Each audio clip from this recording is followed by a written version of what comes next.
This is a video introducing the online format to Writing 1010. This is in the wake of the COVID-19 shutdown and the earthquake that just barely hit Salt Lake City. So yeah, a lot going on right now. I'm still working on the class. It's obviously a last minute affair and I've been behind for a lot of other reasons, having nothing to do with school.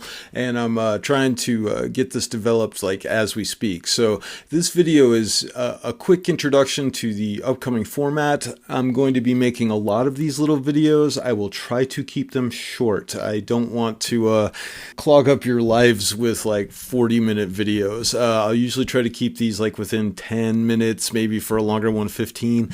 They are meant to replace class discussions and lectures, so please make a point of watching them. You can put it on, 1.5 speed if it seems too long, but do watch them. And if you have questions about anything, that is a great reason to email me or send me a Canvas message. I hope you're all safe. We're living through pretty interesting times right now. Just stay safe out there and wash your hands a lot. Yeah, I wish you well. Anyway, we are currently looking at a page that I just barely created. This is the newly minted online version of Writing 1010. This is an example of the interface we'll be using. It is still under development. Right now, I'm looking at a page titled Week 12. There is going to be a Week 13, a Week 14, a Week 15, and a Week 16 up until the very end of the semester. And all of them will kind of give, weekly objectives. They will link assignments. They will talk about what we're doing on a given week. And they will probably link to a few videos I'm going to put together, essentially giving versions of lessons that I would normally have in class. This one that we're looking at right now is still under construction. There's definitely a lot to do here, but I want to quickly introduce the assignment that is going to be carrying us through till the end of the semester. It is a research paper and it requires you to respond to one of various different articles that are posted on Canvas. By the end of the week, I need you to look through these articles that I'm going to show you and to choose one and then to read it. Now, I should say the other thing we're going to be doing this week is Martin Luther King's letter from a Birmingham jail. I'm going to be putting together a video on that. Hopefully it will be useful and inspirational. I love Martin Luther King, and I'm really bummed that we're not going to be talking about him in class. Let me scroll on down here. So the upcoming paper will involve, and right here, I'm not going to read this verbatim, but it will involve one of three broad choices of topic, and those are going to be explained below. The three topics are food, drugs, or technology. You can write about any of these three topics for your upcoming paper, but I should be clear, you do need to respond to at least one of the readings that are on these pages. We will get there shortly.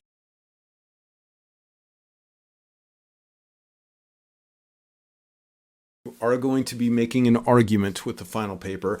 By argument, we do not necessarily mean a disagreement. It can be an argument in agreement with one of the things that were posted on Canvas.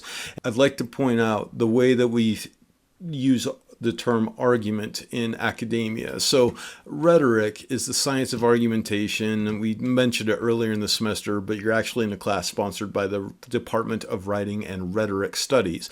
Rhetoric is what we do, it's what we love, and argumentation, at least in academic settings, is seen as a totally good thing. In university, argument is seen as an admirable and useful process. It's how we find better answers to difficult questions. So I am going to be asking you to make an argument, but please do not confuse that with a shouting match or a diatribe or a rant. Instead, an argument is a reasoned position in which you make you state a thesis and you back up that thesis with evidence, and that argument does need to respond to, again, one of these readings. Now, we'll get here in a second. I want to quickly talk through the text right here in brief, and this will be on Canvas. You'll be able to read it. But in brief, it mentions how you are going to have a wide leeway in what direction you take this. I am asking you to start with one of the essays as included in one of these pages, but the direction you take it is largely up to you. I will not talk through the full example here, but one pretty good example is this student who read a little essay that I provided on nutritional guidelines, and how a lot of times the nutritional guidelines that are produced by the FDA are actually the product of lobbying efforts efforts by, big industrial agriculture operations. And the student reading this essay and responding to it ended up finding his way to a rabbit hole that involved U.S. foreign policy and, in particular, the incentives that the U.S. government gives to farmers to overproduce corn. We produce tons and tons of corn in this country. If you don't know, your body that you're presently inhabiting is around 70 to 80% corn in one way or another. It is what Americans eat. We love it. It's cheap. It's in all of our food. The student started looking into some of the environmental implications of the corn farming industry, and in particular, he noted how the fertilizer runoff from the cornfields has produced a dead zone in the Gulf of Mexico where fish do not live because there's no oxygen in the water because of all the overabundant fertilizer that is running down there. And a long ecological process I'm not explaining, but the bottom line that I want to get across is I gave the student a starting point. That starting point was FDA guidelines and industrial agriculture influencing them. The student found his own path through this research project, and I'm asking you to get kind of similarly curious over the coming weeks. I'm going to give you a starting point. The direction you take it is up to you, and I'm willing to let students run with it as long as you can make a solid connection back to the main thing that I'm going to ask you to start with. Then you can write about whatever you want, or at least, I shouldn't say you can write about whatever you want, but you can write about a wide variety of topics. Let's examine the options. So if I click on food, I'm going to get several different articles. There are two upcoming assignments that involve these articles. One, and the more immediate one, is to describe it. I'm asking you to write quite a bit and to answer some specific questions about the source. And then I am also going to ask you to use one of these essays as an opening conversation starter for the paper that you are going to write. And that's going to come up here in a couple weeks or so. I'm going to ask you to write that opening. What I want to do right now is just very quickly go through the options so you kind of know what these articles are and you'll have some idea of what you want to choose. So the first one is from Michael Pollan, and it is one of the sources that student used when he was writing about corn farming. Michael Pollan is a very famous food writer. This is a great article. It talks about FDA policy and essentially how it encourages the overproduction of this particular crop and how that has all sorts of downstream ecological and economic consequences. This is another article from Michael Pollan. He is one of the co-authors on it, and it is about how sometimes our national food policy is a little bit backwards and a little bit contrary to health. It's a really interesting argument. If you're into food, nutrition, health, either one of these would be very good options. If you're into environmentalism, this too would be a good option. It is essentially about how much carbon emissions are produced in industrial agriculture, and in particular, the amount of meat that Americans consume is just tremendous, and the amount of environmental waste and the amount of carbon dioxide that is produced in that production process is tremendous. I myself do eat meat occasionally. I try to limit it, but I've got nothing against meat eating. But what I'm saying is this is an interesting argument about how much our constant and really prolific consumption of meat is hurting the environment that we live in. The final one is about fast food companies. It's this article from Melissa Kravitz, and it covers the practice that fast food companies have of making their food purposefully as addictive as possible. They get researchers together who study the effects of food on the human brain, and they try to find that exact right combination of salt, sugar, and fat that sets the human brain on fire with happiness. And it's essentially an argument that fast food companies are making an addictive product that is kind of on par with tobacco products. And you can disagree with that for what it's worth. I mean, I'm not saying that you need to agree with any of these, but it is an interesting argument about fast food and about the companies that produce it and what their incentives are. So that's group number one. This is group number two. And let's talk through these. So group number two is on drugs. And the first one is a reading that I really like and I think is extremely well done. It's a chapter out of a book by Michelle Alexander called The New Jim Crow. Michelle Alexander's argument is that the current prohibition against drugs and the war against illegal drugs in the United States has been used as a method of discriminating against black people. The Jim Crow laws were a series of laws that were put in place to essentially disenfranchise black people, particularly in southern states. These Jim Crow laws were found unconstitutional, but they were kind of loosely replaced with these various prohibitions on illegal drugs, which have been used to disproportionately target people of color. And the statistics bear this out. I will say that she comes to this argument reluctantly. She's not necessarily a firebrand. I know most of you probably aren't familiar with Michelle Alexander, but she's been a respected journalist for a long time. And this argument that she puts out is one that she didn't necessarily come to as like a political activist so much as just a journalist looking for truth. And by the end of the study that she put together, it was just unavoidable that there was like a racial component of drug prohibition in this country. Fascinating book, really interesting argument. If you want to look at some of the reasons that we have prohibitions on illegal drugs, I think this is an interesting one to look into. Or if you want to deal with anything covering social justice, this is a fantastic topic to get into.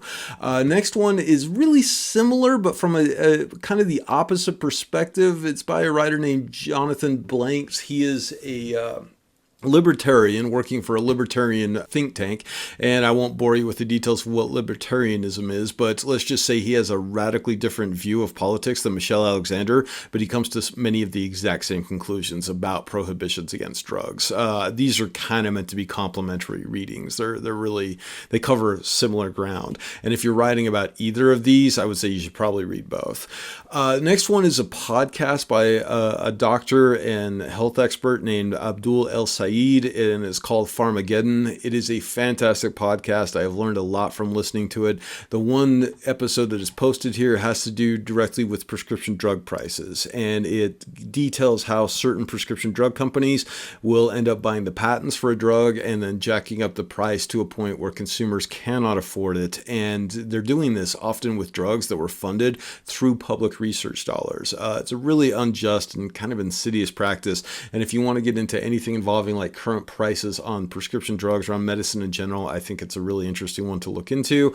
The final one is a New York Times article on the origins of the present opioid crisis, and it details how one particular company, Purdue Pharma, was at the center of this crisis in a lot of ways. They produced the opioid called OxyContin, and for a decade were constantly lying about the addictiveness of this opioid. They were saying to doctors, this is not addictive. It is a reasonable way of treating pain. It does not pose a great risk of addiction for your patients.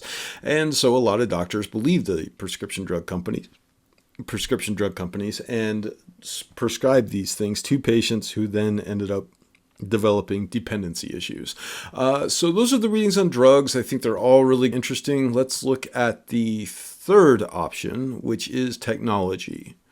So these are the readings on technology. The first one is one that the entire class is actually going to do eventually. We're going to do some exercises with this one, but I'm putting it on here as an option to write about as well. It's a debate between two different people, Chris Ferguson and Elizabeth Carl, and they're essentially having a classic debate on violent video games and whether or not they cause violence. This is one that I've had a lot of students write about in the past. I will say there are a lot of different ways to take it.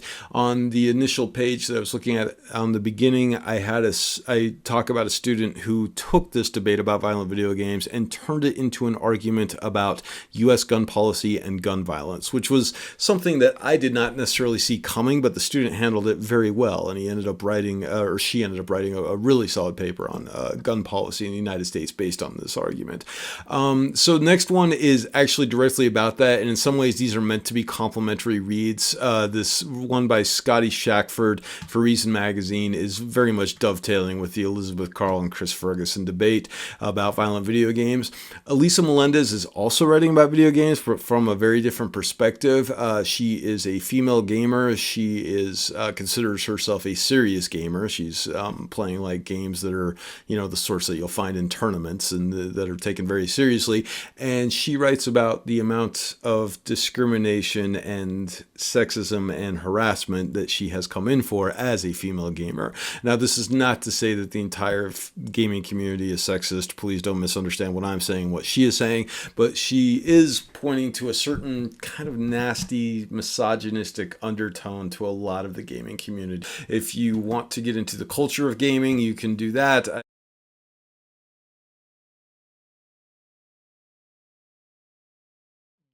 Gene Twing wrote what I think of as a slightly alarmist article on smartphones and how they are affecting our brains. And then Lisa Guernsey wrote a response to that argument about smartphones. And this last one by Marianne Wold is sort of meant to be part of this debate as well. So all three of these in some way deal with the ways in which smartphones are affecting the youth today and how they're affecting our brains, so to speak. I shouldn't necessarily limit it to the youth, even though she is talking in terms of young people. I think adults are affected by these things as well. If you want to get into debates about smartphones or how smartphones affect our cognition or about the changing reading habits of today's youth, I think any one of those would be interesting articles to look into. So again, you need to write your paper as a response to one of these.